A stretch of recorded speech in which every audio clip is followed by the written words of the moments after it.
Hi guys, this is டீவ் டாரி. So நேற்று ஈவினிங் நான் குக் பண்ணவே இல்லை. ஸோ அதனால் இன்றைக்கி ரெசிபி வீடியோ என்னால் போட முடியல. நேற்று ஹோட்டலில் சாப்பிட்டோம், ஏன்னா நாங்கள் வெளியே போயிருந்தோம். ஸோ எங்கே போயிருந்தோம் அப்படின்னு பார்த்தீங்கன்னா, ஒசூர் தேர் பார்க்க தான் போயிருந்தோம். ஒசூரில் வந்துட்டு தேர் இருக்குது, ஸோ பார்க்கலாம் அப்படின்னாங்க. ஸோ அவரும் ஒர்க் முடிச்சுட்டும் நானும் ஒர்க் முடிச்சுட்டு 2 பேரும் வேக வேகமாக போனோம். எங்கள் நேரம் வந்து பார்த்திங்கன்னா பஸ்ஸும் அந்த டைம் ஒழுங்காக கிடைக்கல. ½ அன் ஹவருக்கு மேலே வெயிட் பண்ணி அதுக்கப்புறம் போனோம். ஸோ டைமும் ஆகிட்டு எங்களுக்கு வந்து இந்த ஏரியாவில் வந்து டைமுக்கு தான் பஸ்ஸும் இருக்குது. ஸோ இந்த மாதிரி நிறைய இக்கட்டான சூழ்நிலை வேக வேகமாக போனோம். ஸோ தேரை போயிட்டு பார்த்தோன்னே வந்துடலான்ட்டு ஒரு கெஸ்ஸிங்கில் தான் போனோம். ஆனால் இவ்வளோ க்ரௌட் இருக்குன்னு நான் எக்ஸ்பெக்ட் பண்ணவே இல்லை. ஸோ இதுதான் தேராக இருக்குமோன்னு சொல்லி தூரத்துலேருந்து பார்க்கும்போது வர பார்த்தா இது வந்து பூஜை நடந்துட்டு இருந்துச்சு. ஸோ அங்கேயுமே நிறைய க்ரௌட் இருந்தது. அதே மாதிரி குட்டீஸ்க்கு விளையாடுறதுக்கு நிறைய விஷயங்கள் இருந்தது.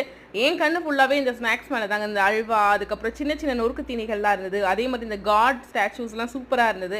எல்லாத்தையும் பார்த்துட்டு இந்த பலூன் வாங்கணும் போல் இருந்தது. என்ன பஸ்ஸில் போகிறதுனால இதெல்லாம் எடுத்துகிட்டு போக முடியாதே அப்படிங்கிறனால தான் எதுவுமே நான் வாங்கலை. சும்மா சாப்பிட்ற ஐட்டம்ஸ் மட்டும் வாங்கி சாப்பிட்டுட்டு தேரே பார்க்காம திருப்பி வந்துட்டோம். ஏன்னா எங்களுக்கு டைம் ஆகிடுச்சு.